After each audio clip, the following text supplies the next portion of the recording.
بسم اللہ الرحمن الرحیم اللہم صل علی محمد وآل محمد۔ اعوذ باللہ السمیع العلیم من الشیطان اللعین الرجیم۔ بسم اللہ الرحمن الرحیم۔ الحمد للہ والصلاة والسلام لأہلہا۔ عزیزان، ہم اس اعتبار سے کہ ماہ مبارک رمضان اپنے ختام کو پہنچ رہا ہے تو درمیان میں ایک دو لیکچرز، 3 لیکچر جتنے ضروری ہوں گے وہ فطرے کے عنوان سے لے لیتے ہیں تاکہ فطرے کے مسائل پر کچھ بات ہو جائے، چونکہ ابھی یہ فطرے کے مسائل پیش آنے والے ہیں، اس کے بعد اگلے سال سے پہلے پیش نہیں آنے والے ہیں۔ اس کے اعتبار سے جو عناوین ہیں ہمارے پاس فطرے میں وہ تقریباً 4 سے 5 عنوان ہیں یا 4 سے 5 سوالات ہیں، جن 4 سے 5 سوالات کو ہم ڈسکس کریں گے آپ کے ساتھ ان ڈیپتھ ان ڈیٹیل۔ سب سے پہلا سوال یہ ہے کہ فطرہ کون نکالے گا؟ دوسرا سوال یہ ہے کہ فطرہ کس کا نکالا جائے گا؟ تیسرا سوال یہ ہے کہ فطرے میں کیا دیا جائے گا یا کتنا فطرہ دیا جائے گا، جو ہمارا سوال پوچھا جاتا ہے کہ اس سال فطرہ کتنا دینا ہے۔ چوتھا سوال یہ ہے کہ فطرہ کس کو دیا جائے گا، اور پانچواں اور آخری سوال یہ ہے کہ فطرہ کب دیا جائے گا، کس وقت دیا جائے گا، کب واجب ہوتا ہے۔ آج ہم ابتدائی 2 سوالات کو دیکھیں گے کہ فطرہ کون دے گا اور کیا چیز فطرے کے طور پر دی جائے گی، کس کس کا دیا جائے گا، اس کو انشاءاللہ ہم کل کے لیکچر میں سمجھائیں گے۔ تو فطرہ کس پر واجب ہوتا ہے؟ سرکار، بات یہ ہے کہ رمضان کا مہینہ جب مکمل ہو اور جب عید کا چاند نمودار ہو جائے یا شوال کا چاند نمودار ہو جائے، یا اگر 29 روزے مکمل ہونے پر چاند نظر نہیں آتا اور 30 روزے مکمل ہو جائیں تو پھر تو چاند ہو نہ ہو فرق نہیں پڑتا، شوال کا مہینہ شروع ہونے والا ہے۔ تو آخری رمضان مکمل ہونے کے بعد چاہے وہ 29 ہو چاہے وہ 30 ہو، مغرب کے وقت جو شخص بالغ ہے، جو شخص عاقل ہے، یعنی منزل بلوغ تک پہنچ چکا ہے، نابالغ نہیں ہے، دیوانہ بھی نہیں ہے، عقل و شعور کی منزل میں ہے، اور خیر ایک شرط اور بھی لکھی، بے ہوش نہ ہو، امپورٹنٹ نہیں ہے، غریب نہ ہو، اتنا غریب کہ اس کے پاس 3 کلو گندم بھی نہ ہو، تو غریب نہ ہو، اور کسی کا غلام نہ ہو۔ تو غلام نہ ہونا تو خیر آج کل کے زمانے میں نہیں ہے، تو مین 3 شرطیں بچ جاتی میرے اعتبار سے، بالغ ہو، عاقل ہو اور غریب نہ ہو۔ تو ایسے شخص پر واجب ہے کہ وہ اپنا بھی فطرہ دے اور اپنے تمام اہل و عیال کا فطرہ دے۔ یہ اہل و عیال کی ڈیفینیشن کل انشاءاللہ آئے گی۔ تو یہ شخص جو ہے وہ فطرہ نکالے گا، اپنا بھی نکالے گا، اپنے تمام اہل و عیال کا بھی نکالے گا۔ یہاں پر میں ایک جملہ عرض کر دوں، وہ بڑا امپورٹنٹ ہے بات کو آگے بڑھانے سے پہلے، کہ فطرے میں کیا چیز دی جائے گی، اور وہ یہ کہ باقی ساری عبادتوں میں اور فطرے میں ایک بڑا زبردست فرق ہے، اور وہ فرق یہ ہے کہ باقی ساری عبادتیں ہر مسلمان پر واجب ہے کہ وہ خود انجام دے، یعنی نماز ہر مسلمان کو خود پڑھنا ہے۔ مجھے اپنی نماز پڑھنا ہے، میرے گھر میں جو میرے ساتھ افراد رہتے ہیں، چاہے وہ میرے ماں باپ ہوں، چاہے وہ میرے اہلیہ ہوں، چاہے وہ میرے بچے ہوں، ان سب کو اپنی نمازیں خود پڑھنی ہے۔ ان کی نماز میری نماز معاف ہونے کا سبب نہیں بنے گی، میرے نماز پڑھنا اس بات کا سبب نہیں بنے گا کہ ان کی نمازیں معاف ہو جائیں۔ روزہ ہر ایک کو خود رکھنا ہے، خمس ہر ایک کو خود دینا ہے، شوہر کے مال پر شوہر کو خمس نکالنا ہے، بیوی کے مال پر بیوی کو خمس نکالنا ہے۔ بڑی مسٹیکس ہوتی ہیں، خواتین شوہر کے مال میں سے خمس نکال دیتی ہیں، شوہر کو پتہ ہی نہیں ہوتا، یہ ایسا ہی جیسے آپ نے شوہر کے نام پہ روزہ رکھ لیا، آپ بھوکے بھی رہے، شوہر کا روزہ بھی نہیں ہوا، آپ نے خمس دے دیا، آپ اپنے شوہر کے مال کے مقروض ہو گئے، اس کا خمس بھی ادا نہیں ہوا۔ کچھ باریکیاں جن کو سمجھنا ضروری ہیں، لیکن فطرہ نماز روزے خمس کی طرح سے نہیں ہے۔ فطرہ گھر کے سربراہ کو نکالنا ہے، خمس گھر کے ہر فرد کو نکالنا ہے۔ ان دونوں میں زمین آسمان کا فرق ہے۔ خمس نماز روزے کی طرح سے ہے، فطرہ جو ہے بالکل الگ چیز ہے۔ تو گھر کا سربراہ نکالے گا اپنا اور اپنے تمام اہل و عیال کا نکالے گا، اس پر میں نے کہا کہ بات کل ہوگی۔ اچھا، اب اگلی بات یہ ہے کہ کیا نکالے گا۔ جب بات آتی ہے کہ فطرے میں کیا چیز نکالی جائے گی، تو پیغمبر اکرم کے زمانے میں، ائمہ طاہرین کے زمانے میں، جیسے آج کل ہمارے پاس یونٹس چلتے ہیں، کلو گرام، پاؤنڈ، من، ٹن، ہے نا، اس طرح کے وزن چلتے ہیں ہمارے یہاں. یہ من اور ٹن اور کلو گرام اور گرامز اور پاؤنڈز جو ہے وہ پیغمبر کے زمانے میں نہیں تھے. پیغمبر کے زمانے میں جو چلتے تھے وہ پیمانے چلتے تھے. ایک پیمانہ ہوتا تھا مد. جیسے آج ہم کہتے ہیں 1 کلو تو فوراً ہر ایک کو سمجھ میں آ جاتا ہے. پیغمبر کے زمانے میں کہا جاتا تھا مد، ہر ایک کو سمجھ میں آ جاتا تھا کتنی بات ہو رہی ہے.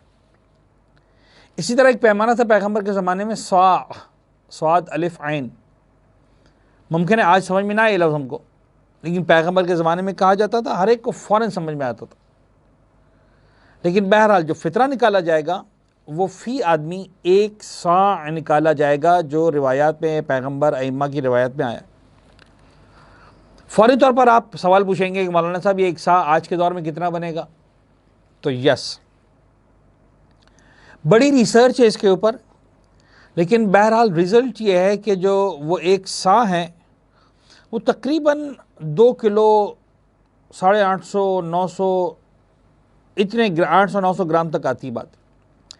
کچھ نے کم کہا ہے، کچھ نے زیادہ کہا ہے، لیکن تمام علماء اس بات پر متفق ہیں کہ اگر آپ نے ایگزیکٹلی 3 کلو نکال دیا تو آپ کی ذمہ داری 100% پوری ہو جاتی ہے.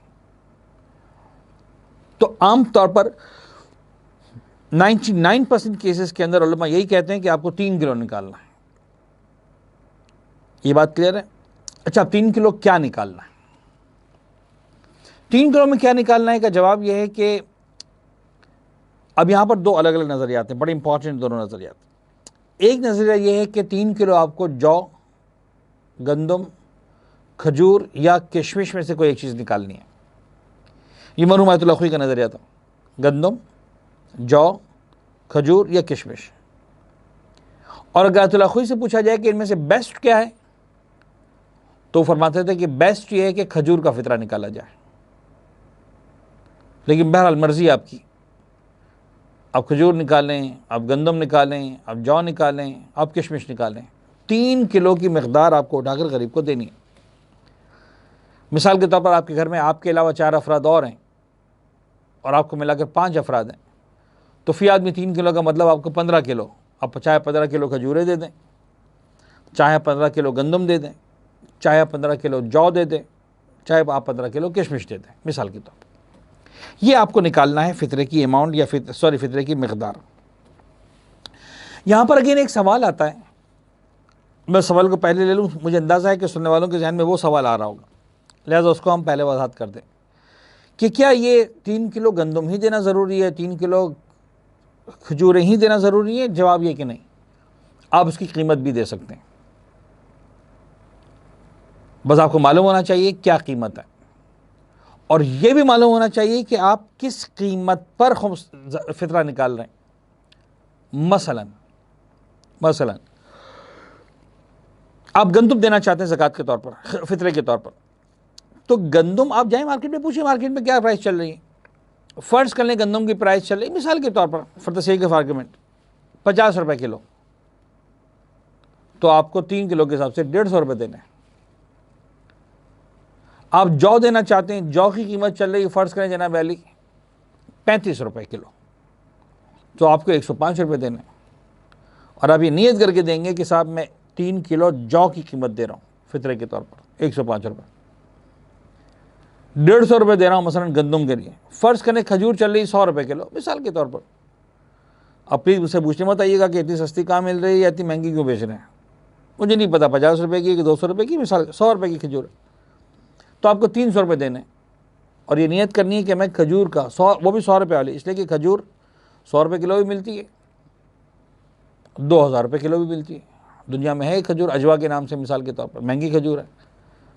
سعودی عرب میں 50 ریال کلو ملتی ہے، 50 ریال کے حساب سے آج کل تقریباً جو ہے ہو جائیں گے 2000 روپے. تو آپ 2000 روپے نکالیں، 2000 روپے کی 1 کلو تو 3 کلو کے لیے 6000 روپے. تو ڈیپینڈ کرتا ہے کہ آپ 150 روپے نکال رہے ہیں فطرہ ایک آدمی کا یا 6000 روپے نکال رہے ہیں. لیکن جب آپ قیمت نکال رہے ہیں تو قیمت آپ کو طے ہونا چاہیے کہ آپ کس چیز کی قیمت نکال رہے ہیں. خیر اس پر مزید بات کروں گا، لیکن پہلے سوال کو مکمل کر لیں. کہ آیت اللہ خوئی یہ کہتے تھے کہ گندم، جو، کھجور یا کشمش سے کوئی چیز نکالنی ہے۔ آغا سیستانی اس کے بالکل برعکس، آغا سیستانی کہتے ہیں تمہیں وہ چیز فطرے کے طور پر نکالنی ہے جو تمہارے شہر میں کھائی جاتی ہو، بیسک فوڈ کے طور پر۔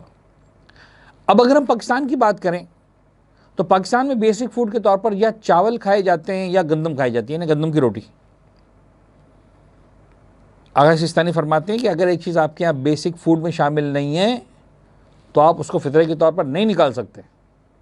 یعنی فرض کر لیں ہمارے یہاں اگر گندم نہ کھائی جاتی ہوتی بیسک فوڈ کے طور پر، تو پر آغا سیستانی ہم کو گندم نکالنے کی اجازت نہ دیتے فطرے میں۔ اب چونکہ ہمارے یہاں کھجور بیسک فوڈ کے طور پر نہیں کھایا جاتا، یعنی ایسا نہیں کہ ہر گھر میں صبح دوپہر شام کبھی بھی کھجور کھا لی جاتی ہے، نارمل ہوتا ہے ہر گھر میں پورا سال کھجوروں کا ہونا، ایسا نہیں۔ سعودی عرب میں ہوتا ہے، بہت سارے گھروں میں ہوتا ہے، پیغمبر کے دور میں ہوتا تھا، اس لیے کہ وہاں کی پروڈکٹ ہی نخلستانوں کی یہ کھجوریں تھیں،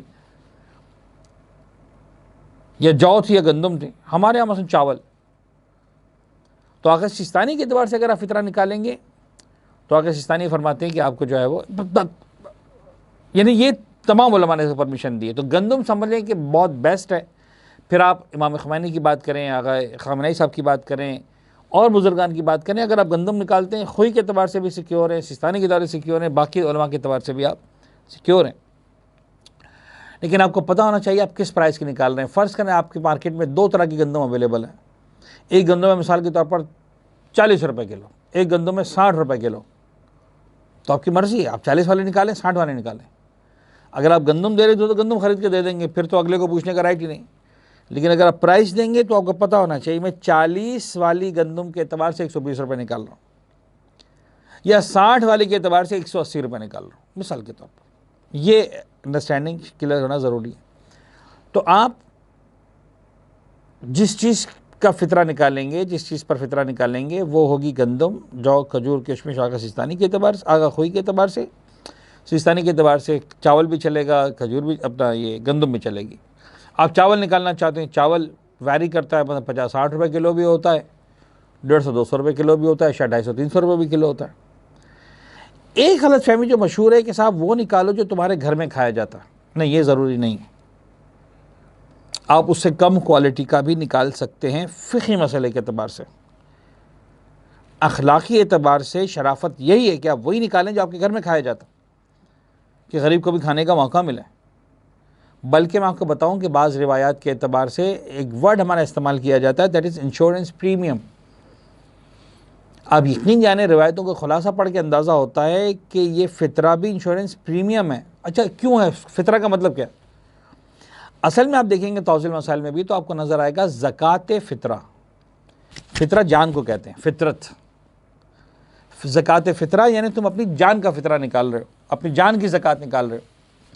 تو اپنی جان کی زکوٰۃ نکال رہے ہو، معصوم فرماتے ہیں کہ تم اپنی جان کو سیکیور کرتے ہو 1 سال کے لیے۔ کوئی آسمانی قضا لکھی ہے، سلطانی ایک اور بات ہے، پروردگار نے لکھی ہوئی ہے، موت تو لکھی ہوئی ہے، بٹ ادر دین دس پروردگار انشور کر رہا ہے۔ لیکن فرق ہے پروردگار کے انشورنس میں اور ساری دنیا کے انشورنس میں۔ ساری دنیا آپ کو یہ انشور نہیں کرتی کہ تم بیمار نہیں پڑو گے، ساری دنیا کہتے ہیں بیمار پڑو گے تو ہم تم کو علاج کے پیسے دیں گے۔ خدا کہتا ہے میں انشورنس یہ دیتا ہوں کہ بیمار نہیں پڑو گے، تکلیف میں نہیں آؤ گے، یہ ہے روایتوں کے اندر۔ تو اب ظاہر سی بات ہے کہ جتنا اچھا پریمیم آپ دیں گے اتنا اچھا آپ کو جو سروسز ملیں گی۔ یعنی پروردگار پسند کرتا ہے کہ انسان اچھی سے اچھی چیز، قیمتی سے قیمتی چیز اس کی راہ میں دیں۔ لیکن بہرحال فقہی مسئلے کے اعتبار سے ضروری نہیں ہے کہ آپ مہنگی ترین چاول کا فطرہ دیں یا مہنگی ترین گندم کا فطرہ دیں۔ تو یہ آپ کو جناب علی فطرے کے طور پر نکالنا ہے 1 ساع یعنی 3 کلو گندم، جو، کھجور، کشمش، سیستانی کے اعتبار سے گندم، چاول وغیرہ جو ہمارے بیسک فوڈ میں شامل ہیں۔ تو جو شخص بالغ ہے، عاقل ہے، عید کی رات یعنی جب 29 یا 30 رمضان مکمل ہوئی، وہ اپنا بھی دے گا، اپنے اہل عیال کا بھی دے گا اور فطرے میں یہ چیز نکالے گا۔ اب جناب علی اہل عیال سے مراد کون لوگ ہیں، اس پر انشاءاللہ ہم کل گفتگو کریں گے۔ وصلی اللہ علی محمد و آلہ الطیبین الطاہرین۔